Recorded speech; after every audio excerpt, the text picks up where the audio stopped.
ওয়ালাইকুম আসসালাম। আসসালামু আলাইকুম। কেমন আছেন? আলহামদুলিল্লাহ আমি ভালো আছি। আপনারা কেমন আছেন? আলহামদুলিল্লাহ। আপনার নাম? আমার নাম তানিয়া। তানিয়া।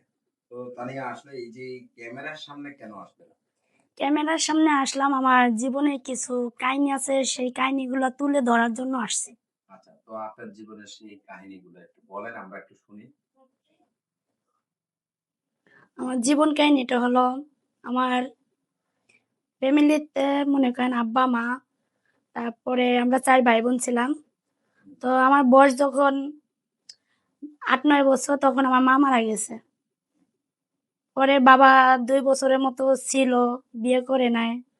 বুঝিনি তো মা না থাকলে বাবা যেরকম আদর স্নেহ ভালোবাসা থাকে ওরকমই ছিল।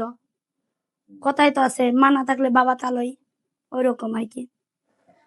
তো যাই আসলে মা না থাকলে বাবা কালোই কিভাবে হয় একটু বলেন তো? মা না থাকলে বাবা তালই কিভাবে হয়?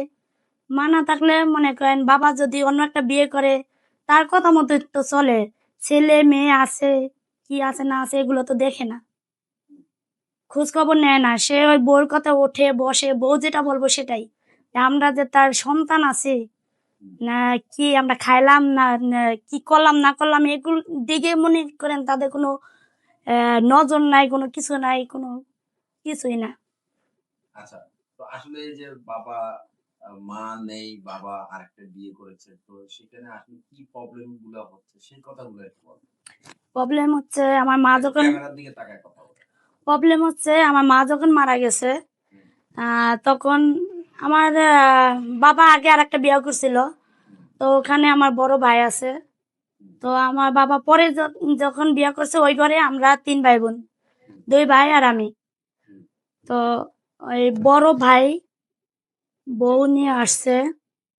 আমার মা যখন মারা গেছে তখন দেশে আসছে। তো আমার বড় ভাই, তারপরে ভাবি ওরা ঢাকায় থাকতো। দেশে আসার পরে আমাদের সবাই দায়িত্ব নিল। ২ বছরের মতো দেখাশোনা করছে। হুম। তবে এমনভাবে দেখাশোনা করছে মানে সেটা বলে বোঝাতে পারব না। আচ্ছা। আসলে এমন কি ঘটনা ঘটেছে আপনার সাথে? সেই কথা। কি বলবো? ভাই সৎ তো সৎই, সৎ কোনোদিন আপন হয় না। তো ভাই খারাপ দেখে নাই, ভাই ভালোই দেখছে। কিন্তু ভাইয়ের বউ স- আপন ভাইয়ের বউই দেখে না আর সৎ ভাইয়ের বউ কি দেখবো? ভাত খাইতে গেলে মারধর করতো, হুম, মানে অনেক অত্যাচার করতো। পরে বাবা বিয়া করছে, যে আমাদের সুখের জন্য বাবা বিয়া করছে আর একটা।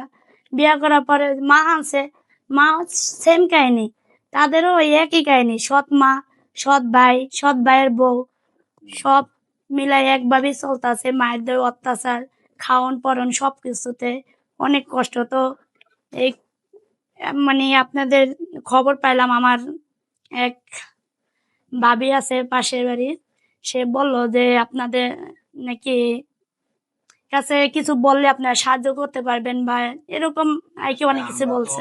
কাউকে সাহায্য করি না। এটা হচ্ছে দেশ এবং দেশের বাইরে যারা আছে তারা সাহায্য সহযোগিতা বলে। যাই হোক আপনাদের মাধ্যমে তো আপনারাই তো উছিলা। আল্লাহ যেমন আছে ইল্লাহ তো দরকার আছে, আপনারা ওই সেই মাধ্যম। আচ্ছা, তো আসলে এই যে